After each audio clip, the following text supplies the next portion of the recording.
नमो अरिहन्ताणं नमो सिद्धाणं नमो वार्याणं नमो वज्रायाणं नमो लोये सर्वसाहुणं मङ्गलं भगवान् वीरो मङ्गलं गौतमोऽगणि मङ्गलं कुन्दकुन्दार्यो जैनधर्मस्तु मङ्गलम् सर्वमङ्गलमाङ्गल्यं सर्वकल्याणकारिकं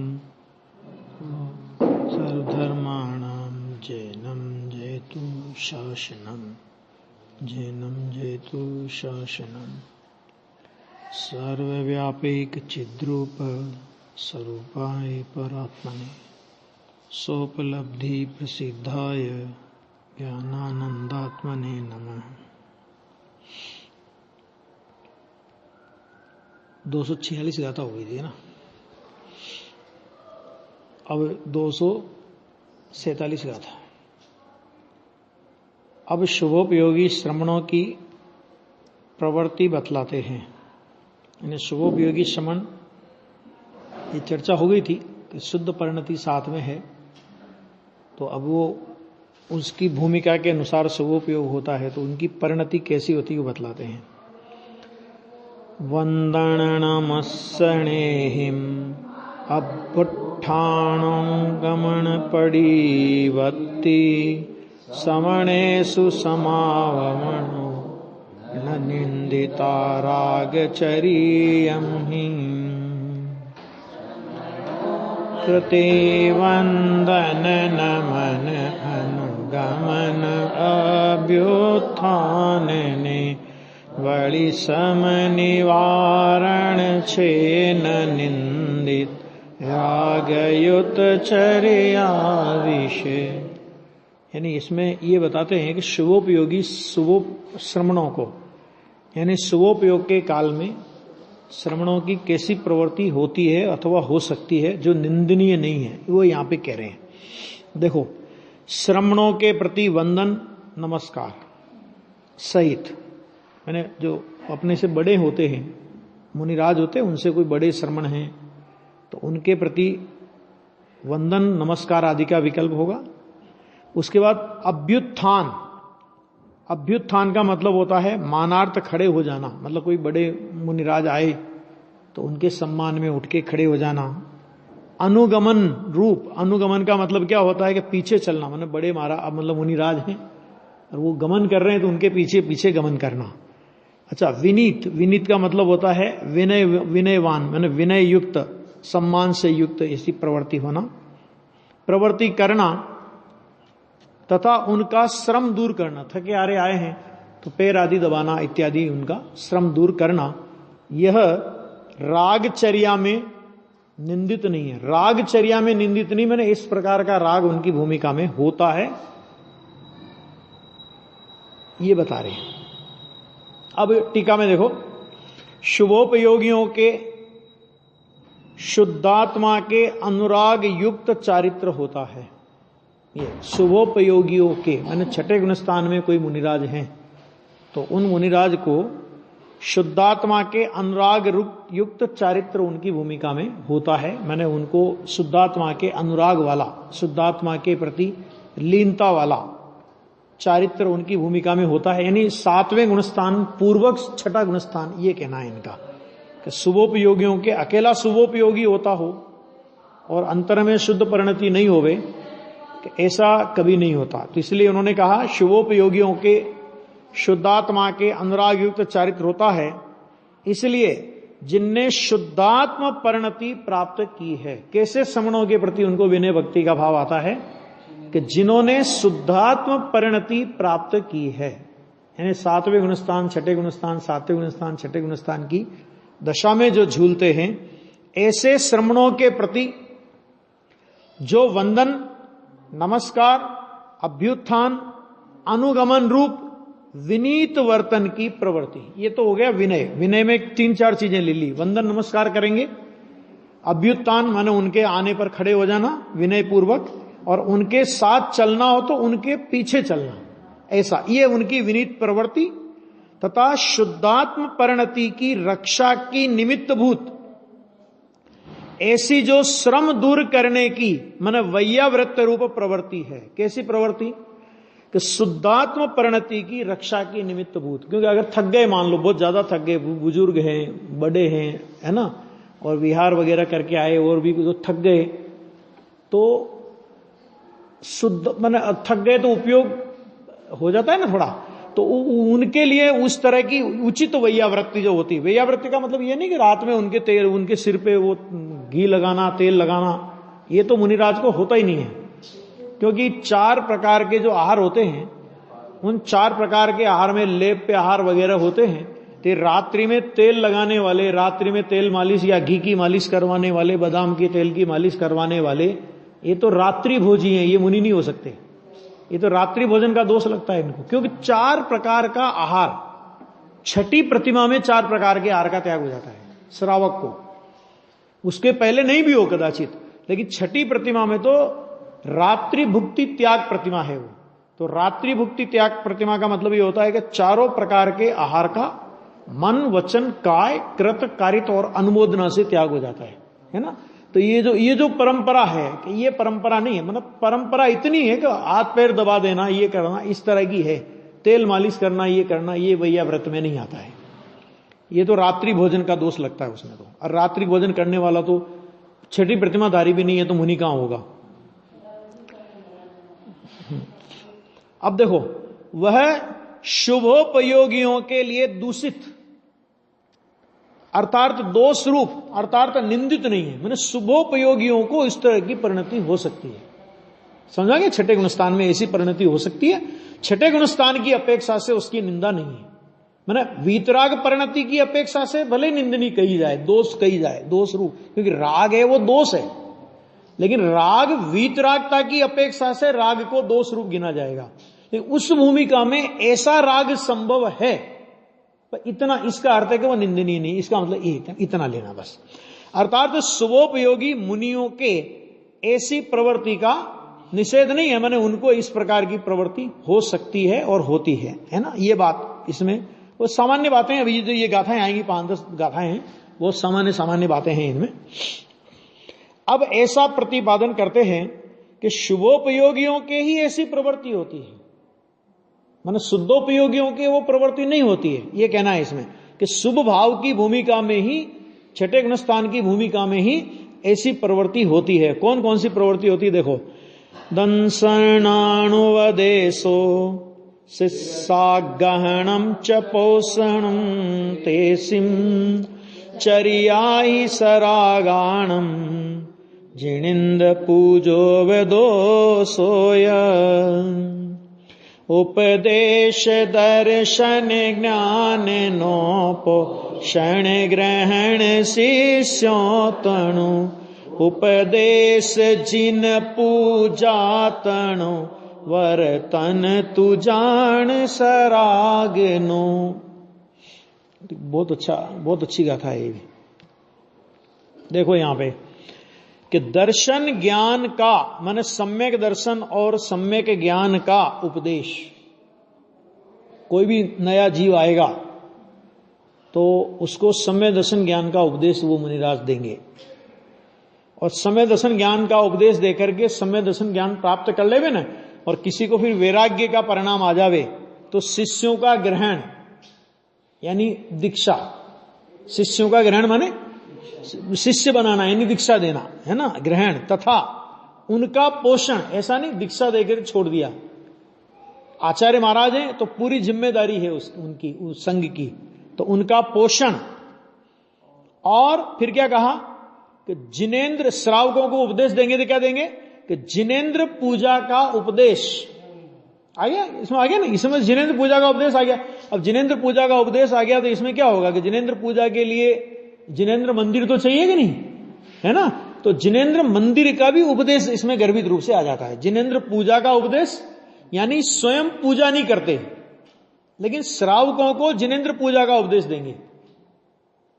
स्वयं मंदिर नहीं बनाते, श्रावकों को जिन मंदिर बनाने का उपदेश देंगे कि श्रावक धर्म का यह कर्तव्य है, बराबर है ऐसा। तो जिनेंद्र पूजा का उपदेश ये वास्तव में सरागियों की चर्या है।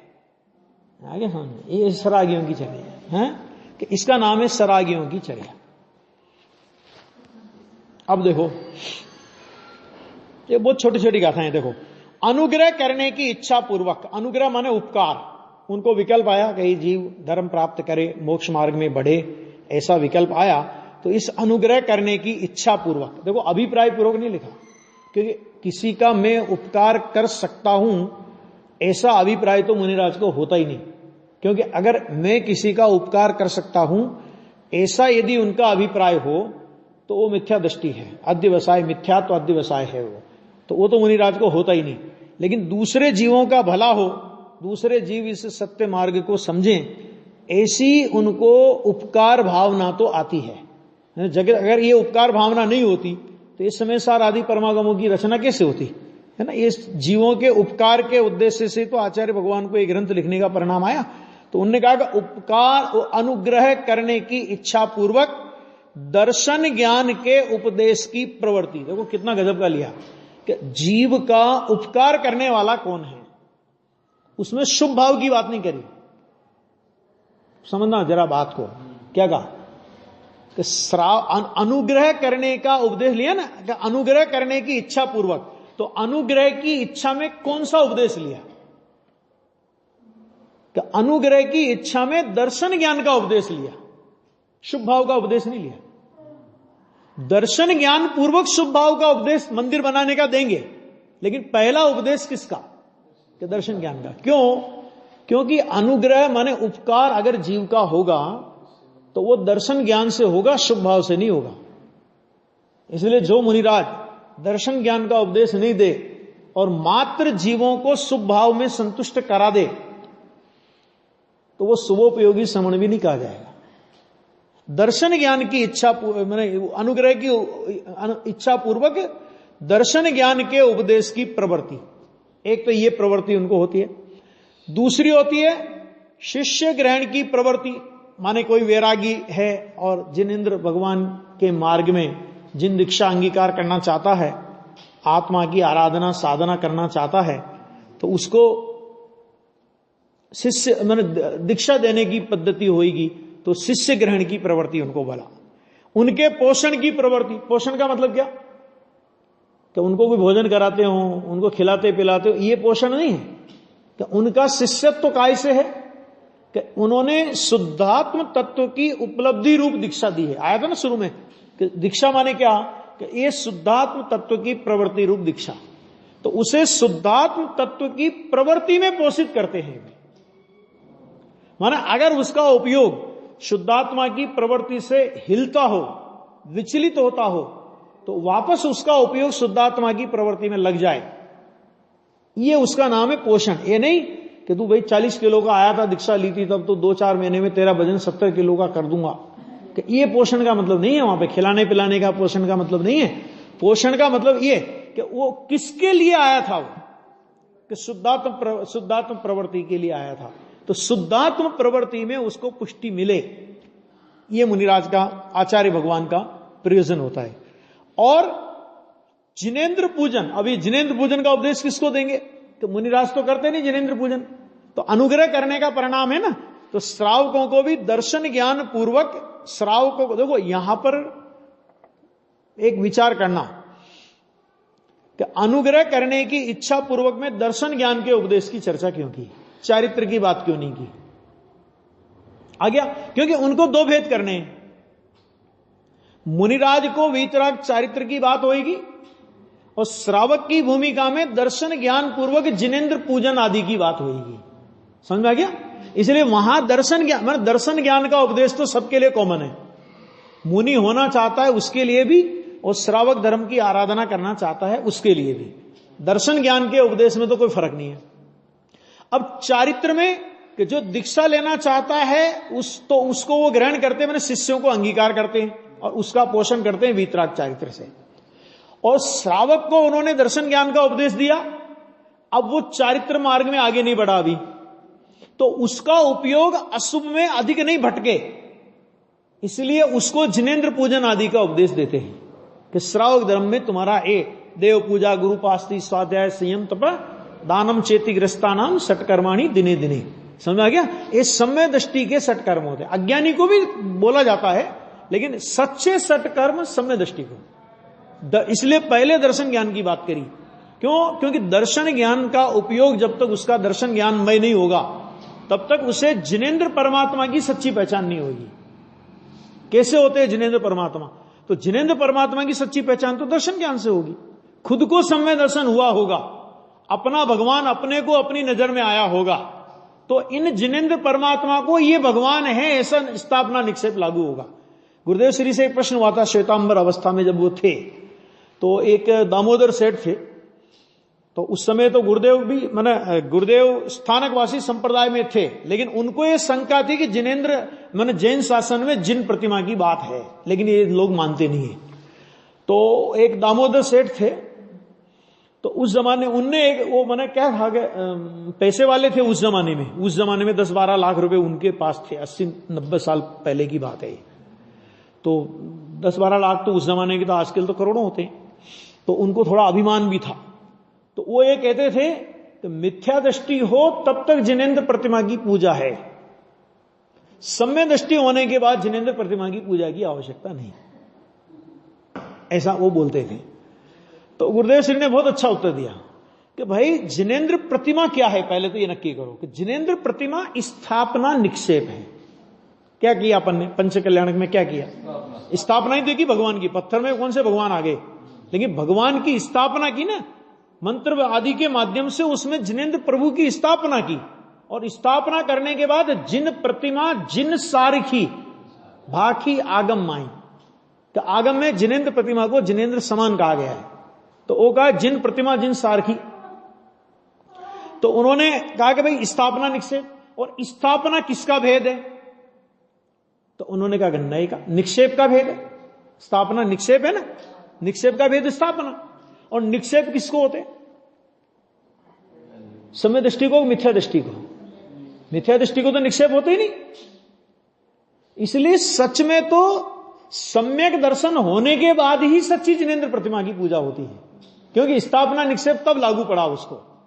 अज्ञानी आज्ञा मार्ग से प्रवर्तन करता है, उसका निषेध नहीं। लेकिन तुम ये कहो कि मिथ्या दृष्टि को जिनेंद्र पूजा होती है, सम्य दृष्टि को होती नहीं, तो फिर गुरुदेव ने कहा कि नहीं, सम्य दृष्टि को ही सच्ची होती है, मिथ्या दृष्टि को तो नाम निक्षेप होता है खाली, है ना। तो ये तो इसलिए वहां पर ऊपर पहले दर्शन ज्ञान की बात की। अब दर्शन ज्ञान की बात करने के बाद जो मुनि दशा धारण करेंगे उनको वीतराग चारित्र का उपदेश, और जो श्रावक दशा में हैं उन्हें जिनेंद्र पूजन आदि का उपदेश। बराबर? उपदेश की प्रवृत्ति आ गया इसमें।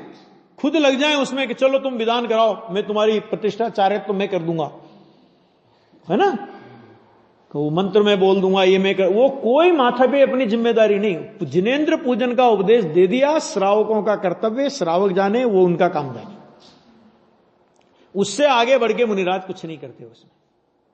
तो जब जिनेंद्र पूजन के उपदेश के अलावा कुछ नहीं करते, तो जिन मंदिर बनाना ये मुनि का काम हुआ कि श्रावक का काम हुआ, कि ये अपने आप नक्की हो जाता है, वो कहने की आवश्यकता ही नहीं होती। तो जिनेंद्र पूजन के उपदेश की प्रवृत्ति शुभोपयोगियों को ही होती है, शुद्धोपयोगियों के नहीं।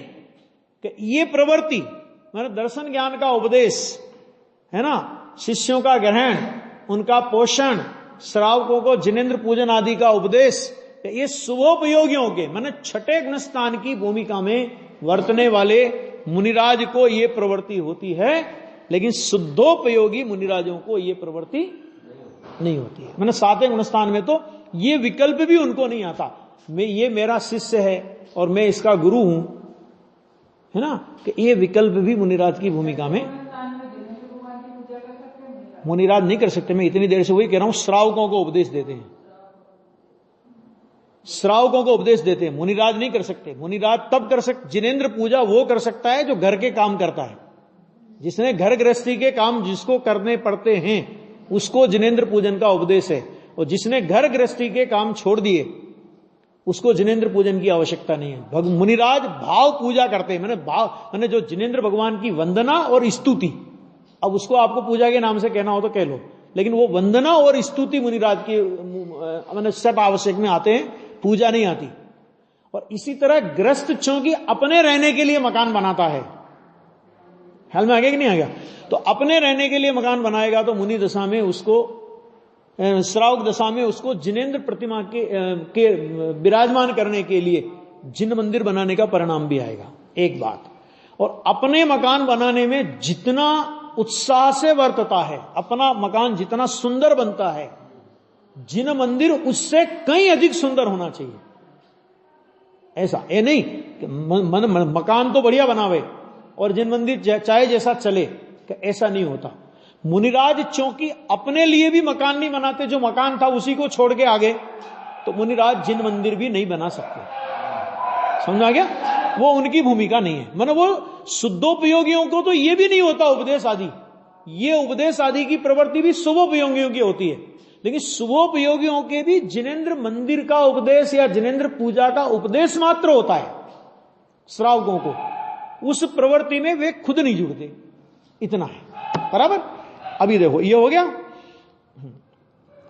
अब ऐसा निश्चित करते हैं कि सभी प्रवृत्तियां शुभोपयोगियों की ही होती है। क्यों? क्योंकि शुद्धोपयोगी तो निवृत्त होते हैं, वो तो आत्मस्वरूप में उपयोग चला गया उनका, तो उनका तो कोई लेना देना ही नहीं है ना? तो अभी ये सभी प्रवृत्तियां शुद्धोपयोगियों की ही होती है, ये बात शुभोपयोगियों की होती है, ये बात कह रहे हैं। देखो इसमें कहा था उवकुणदि जो विनिचम चादुवर्ण सत्सम संगस काय विराधन रहिदम सो विसराग पग्धाणों से।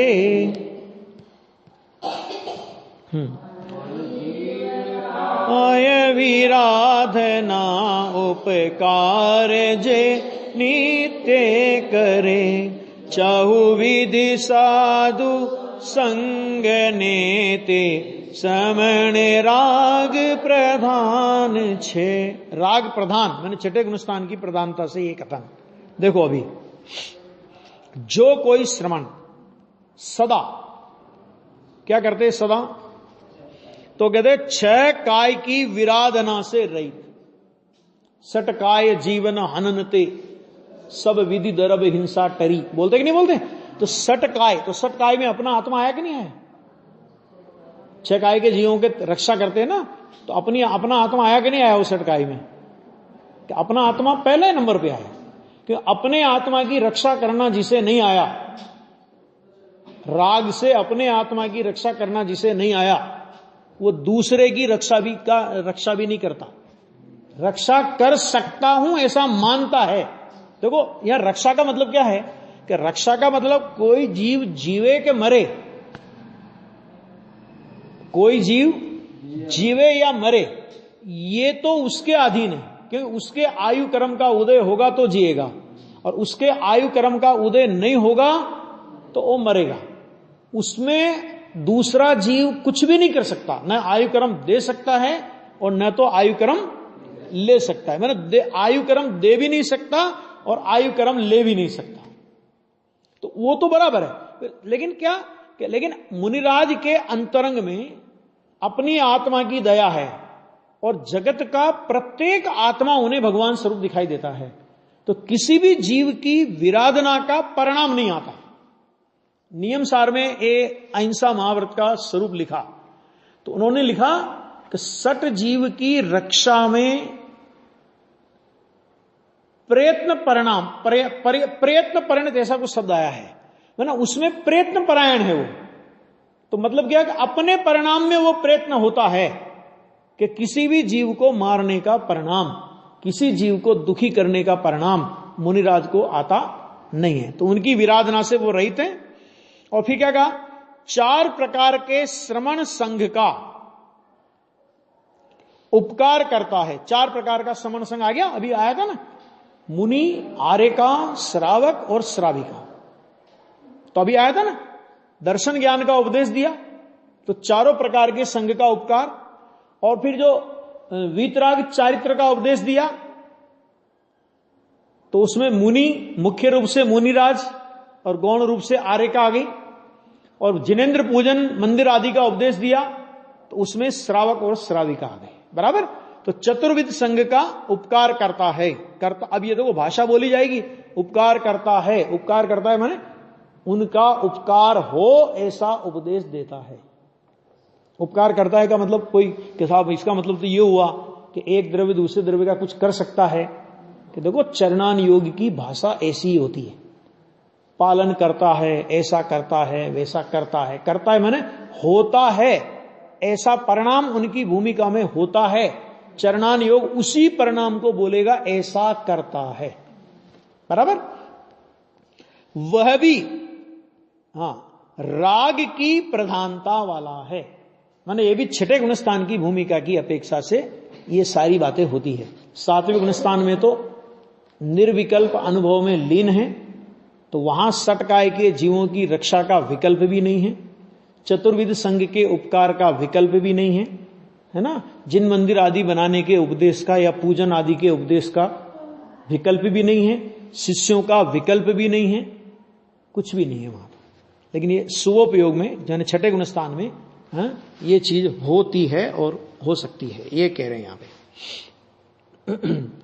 देखो, संयम की प्रतिज्ञा की होने से, प्रतिज्ञा काय की थी? संयम की। तो संयम की प्रतिज्ञा की होने से छह काय के विराधन से रहित जो कोई भी, क्या कहा? छह काय के विराधन।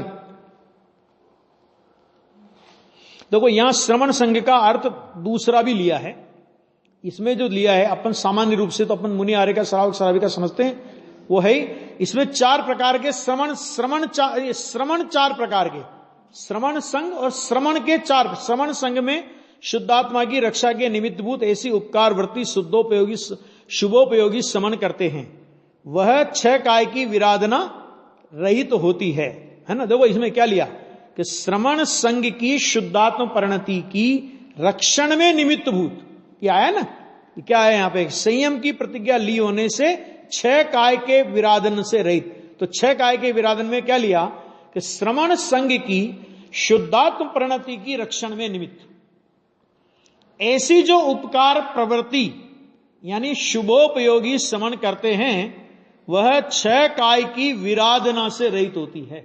छह काय की हिंसा होती हो, लेकिन हमें तो भैया उपकार करना है, अब छह काय की हिंसा होती हो तो हो जाए, ऐसा नहीं होता, क्योंकि उन शुभोपयोगी श्रवणों ने संयम की प्रतिज्ञा ली है।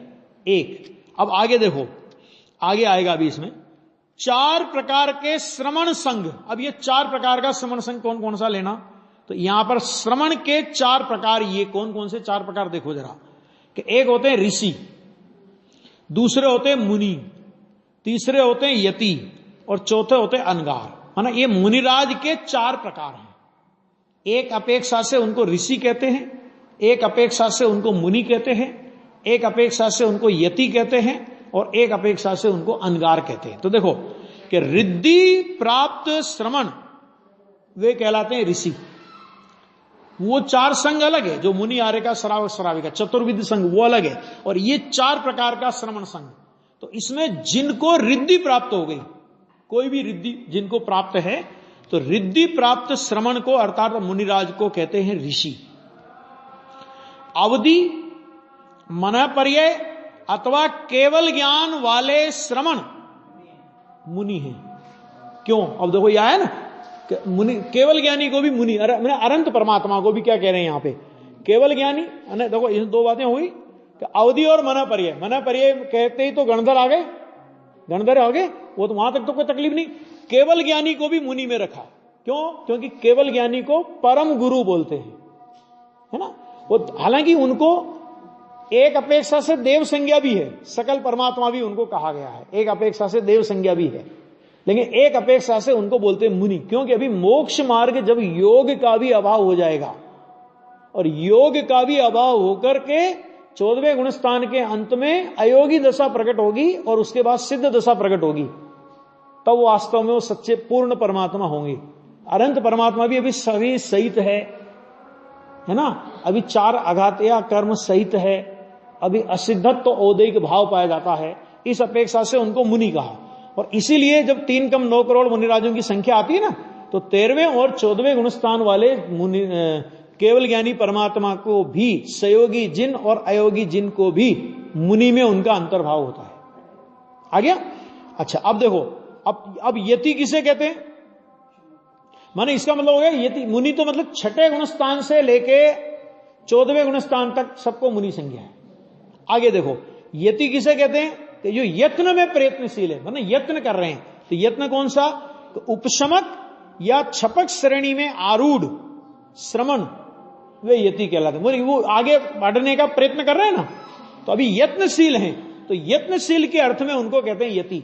तो वो होते दो प्रकार की श्रेणी वाले, एक होते उपशम श्रेणी वाले और एक होते छपक श्रेणी वाले। यद्यपि उपशम श्रेणी वाले 8वें गुणस्थान से श्रेणी आरोहण करते हैं, तो 8वें, 9वें, 10वें और 11वें गुणस्थान में आएंगे वो, और 11वें गुणस्थान में से वापस गिरेंगे, तो वापस गिर करके वापस 10वें में आएंगे, फिर 9वें में आएंगे, फिर 8वें में आएंगे, फिर 7वें में आएंगे, और फिर 6ठे 7वें का झूला झूलने लगेंगे। और यदि परिणाम नहीं ठिकाने रहे तो 5वें में चले जाएं, चौथे में चले जाएं, तीसरे में आ जाएं, दूसरे में आ जाएं और पहले गुणस्थान में भी आ जाएं, ये भी हो सकता है। तो उपशम श्रेणी वाले तो खाली 11वें गुणस्थान तक ही यति हैं, वो बाद में तो वापस वो नीचे जाएंगे।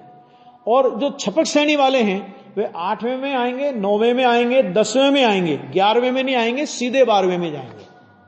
और 12वें में जाकर के मोह का सर्वथा क्षय हो गया है ना, और वहां पे ज्ञानावरण दर्शनावरण अंतराय का क्षय करके 13वें गुणस्थान में केवल ज्ञान को उपलब्ध करेंगे, ऐसा। और सामान्य साधु, सामान्य साधु माने कौन? कि जिनको ना तो रिद्धि है, जिनको न अवधि ज्ञान है, न मन पर्याय ज्ञान है, न केवल ज्ञान है, और न जो किसी प्रकार की उपशम अथवा छपक श्रेणी में आरूढ़ हो रहे हैं, वे सामान्य साधु कहलाते हैं। और उन सामान्य साधु का नाम है अनगार। अब अनगार को भी मुनि कहते हैं, मुनि को भी अनगार कहते हैं। देखो, अनगार तो सभी होते हैं, समझ आ गया? लेकिन इस परिभाषा के हिसाब से अवधि, मन पर्याय और केवल ज्ञान वाले मुनि, केवल ज्ञान वाले मुनि सभी अनगार नहीं होते।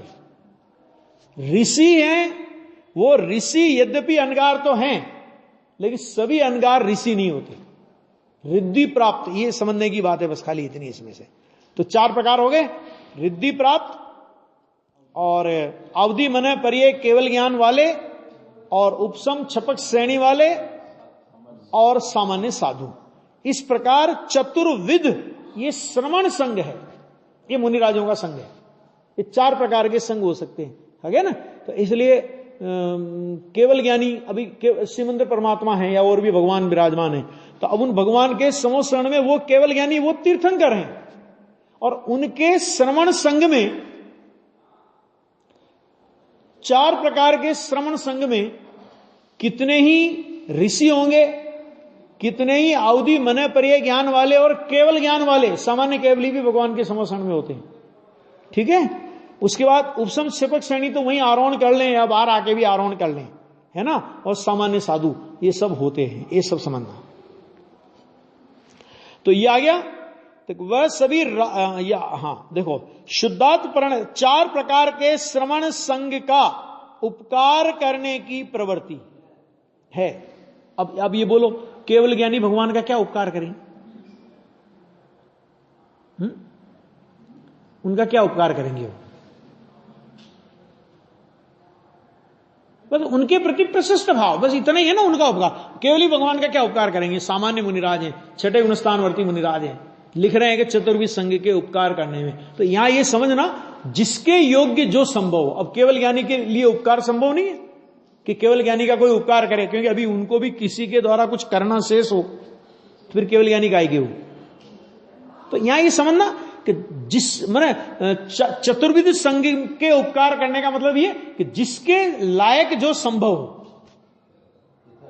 उनको यथा योग्य, बस वो समझना। सभी पे लागू हो कि सभी का उपकार करते हैं, तो ऐसा नहीं। लेकिन चतुर्विध संघ का, अब चतुर्विध संघ की डिटेल उनने दी अपने को, तो उनमें जिनको उनकी सेवा की आवश्यकता हो,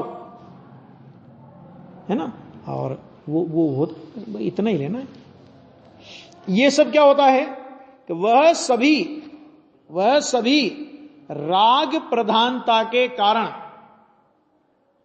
राग प्रधानता मैंने राग की जहां प्रधानता है, इसका मतलब क्या हुआ कि गौणता में भी कुछ है, ये शब्द का प्रयोग किया ना उन्होंने, राग प्रधानता।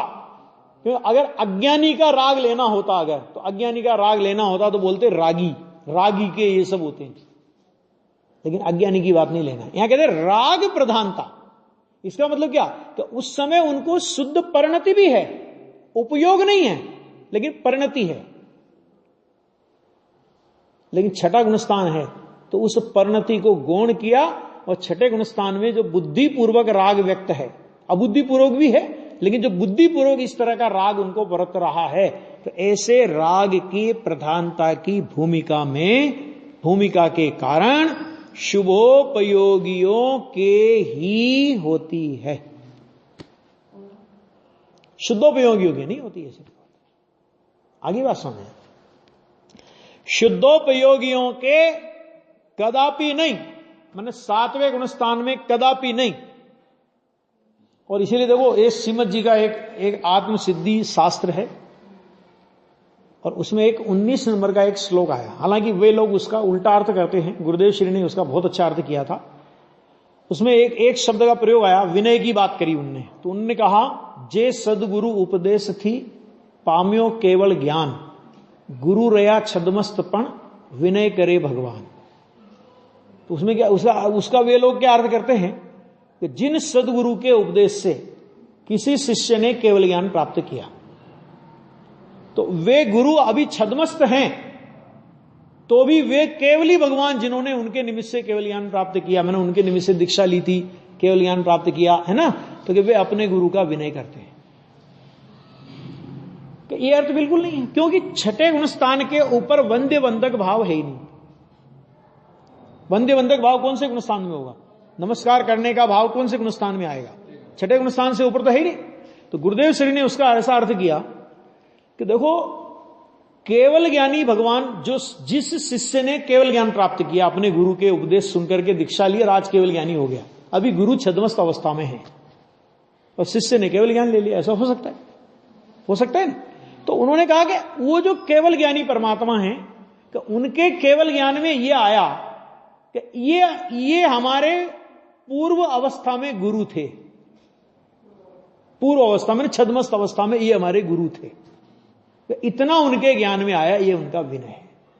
एक अर्थ ये गुरुदेव श्री ने किया। इसका एक दूसरा अर्थ भी होता है कि जे सदगुरु उपदेश थी पाम्यो केवल ज्ञान, कि जिस सदगुरु के उपदेश से किसी शिष्य ने केवल ज्ञान प्राप्त कर लिया, तो गुरु रया छद्मस्त, कि अभी यद्यपि गुरु तो छद्मस्त ही रह गए, तो भी वे छद्मस्त गुरु, वे छद्मस्त गुरु रया छद्मस्त, यहां कोमा लगा दो, पण विनय करे भगवान, कि वो छद्मस्त गुरु अपने शिष्य केवल ज्ञानी परमात्मा का विनय करते हैं। वो ऐंठ में नहीं रहते, अरे मेरा ही तो शिष्य था, अभी तो 2 दिन पहले तो मैंने दीक्षा दी इसे, आ गया। ये इसका अर्थ होता है। नहीं तो ऐसा अर्थ लगावे कि केवल ज्ञानी भगवान भी तो विनय करते। अरे केवल ज्ञानी भगवान किसी की विनय नहीं करते, क्योंकि छठे गुणस्थान से ऊपर विनय का राग होता ही नहीं है, आ गया। लेकिन एक शब्द का एक कोमा इधर से उधर कर दो आप, गुरु रया छद्मस्त पण विनय करे भगवान, तो ठीक है, उसमें कोई दिक्कत ही नहीं है कि गुरु छद्मस्त रह गए, लेकिन गुरु छद्मस्त रहने पर भी उनके जिस शिष्य ने केवल ज्ञान प्राप्त किया, वे गुरु भी अपने उस शिष्य का विनय करते हैं। आए नहीं है? सोगानी जी का आता है ना, सोगानी जी को सम्य दर्शन सोनगढ़ में, और गुरुदेव को उनके जीवन काल में कभी पता नहीं पड़ा कि इस जीव को सम्य दर्शन हुआ। शशि भाई थे अपने यहां पे आए भी थे पहले, तो उनने गुरुदेव सोगानी जी से कहा कि भाई आपको सम्य दर्शन हुआ, गुरुदेव की कृपा से हुआ, तो गुरुदेव को बताओ तो सही। तो सोगानी जी ने बहुत अच्छा उत्तर दिया कि सिद्धालय में इतने सिद्ध हैं, उनका कोई नाम नहीं जानता, तो उनके आनंद में कुछ कमी है कि ज्यादा लोग जानेंगे तो उनको ज्यादा आनंद आएगा। कि भाई फूल जंगल में हो, बाग में हो, कोई सूंघे कोई ना सूंघे, उससे कोई फर्क नहीं पड़ता, उसकी खुशबू अपने से है। गुरुदेव को मैं चला करके ये बात कहूं कि मुझे आपकी कृपा से सम्य दर्शन की उपलब्धि हुई है, कि ये मेरे से नहीं होगा। तो भी ये बहुत मार्मिक प्रसंग बना था इस सोनगढ़ में। शशिभाई ने गुरुदेव श्री से कहा कि साहब एक मारवाड़ी बाणिया आवे छे, मारवाड़ी बनिया आता है और ठेठ से बात करता है। ठेठ से मतलब दृष्टि के विषय की मूल बात करते हैं। गुरुदेव बोले कैम कैम गुरुदेव कि साहब ऐसा लगता है कि आपकी कृपा हुई है। इतने में कोई आ गया वहां पे बात करने के लिए, गुरुदेव से मिलने के लिए कोई आ गया तो बात आई गई होगी। तो शशिभाई ने सोचा कि शायद अब गुरुदेव से दोबारा तो कहने की हिम्मत होगी नहीं। अब उस दिन रात्रि को तत्व चर्चा हुई और तत्व चर्चा में सोगानी जी भी थे, शशिभाई थे और भी बहुत सारे लोग थे। तो गुरुदेव को तो क्या एक बार आप उनके दिमाग में कोई बात डाल दो भूलते नहीं थे वो। तो गुरुदेव ने उनकी परीक्षा करने के लिए सोगानी जी से कुछ ऐसे प्रश्न किए कि जिस समय सोगानी जी को सम्यक्त हुआ, आज तत्व का इतना स्पष्टीकरण था, उस जमाने तक उतना स्पष्टीकरण बाहर नहीं आया था और उसका उत्तर बिना सम्यक दर्शन प्राप्त जीव नहीं दे सकता। ऐसे प्रश्न गुरुदेव ने किए और फिर चर्चा में रखे और फिर सोगानी जी की तरफ का कैम नियाल भाई। सोगानी जी गर्दन नीचे करके चुप रह गए, कोई उत्तर नहीं दिया। 2 बार गुरुदेव ने पूछा, दूसरी बार भी कोई उत्तर नहीं दिया। बाद में भाई ने पूछा उनसे कि आज जब गुरुदेव ने तो आपसे प्रश्न किया तब आपको उत्तर देना चाहिए कि नहीं देना चाहिए? अब उसने ये नहीं कहा कि हमने गुरुदेव के सामने ऐसी बात की थी या ऐसा कुछ कहा था, कि आपको उत्तर देना चाहिए ना। सोगानी जी ने बहुत अच्छा उत्तर दिया कि अगर आज मैं उत्तर देता तो बहुत बड़ा शासन में विघटन होता, क्योंकि मेरे से पहले बहुत लोग यहां रहते हैं और जो गुरुदेव के सानिध्य में रहते हैं, और ये बात अगर प्रचारित होती कि इनको हो गया, हम कोरे के कोरे हैं, तो एक विघटन का कारण बनता। इसलिए मैं चुप रह गया। बात आई गई होगी। सोगानी जी का जब देहावसान हो गया, गुरुदेव ने कहा सोगानी जी भला संस्कार लेने मतलब अच्छे संस्कार लेकर के गए हैं, और मैंने ऐसा कुछ सामान्य बात उनके लिए लिखी, लेकिन अच्छा लगा, बहुत अच्छे संस्कार लेकर के गए। बाद में उनका द्रव्य दृष्टि प्रकाश जब आया और गुरुदेव श्री ने जब वो पढ़ा, तब गुरुदेव श्री को उस द्रव्य दृष्टि प्रकाश के माध्यम से उनके सम्यक्त्व की निशंकता आई। फिर तो सारा किस्सा सामने आया।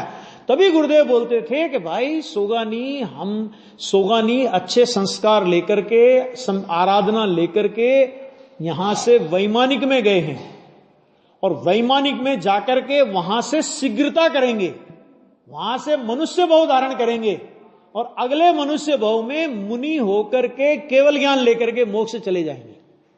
माने क्या मतलब कि यहां से देव का भाव और अगले भाव में मनुष्य होकर के मोक्ष चले जाएंगे। और हम जब 4 भाव बाद, गुरुदेव के तो 4 भाव अभी, कि हम जब 4 भाव बाद तीर्थंकर के भाव में जिनेन्द्र दीक्षा अंगीकार करेंगे और नमः सिद्धेभ्य कह करके जब समस्त सिद्धों को नमस्कार करेंगे, तो उसमें हमारा नमस्कार सोगानी को पहुंचेगा। यह है गुरु रया छदमस्त पण विनय करे भगवान, यह है उसका मतलब।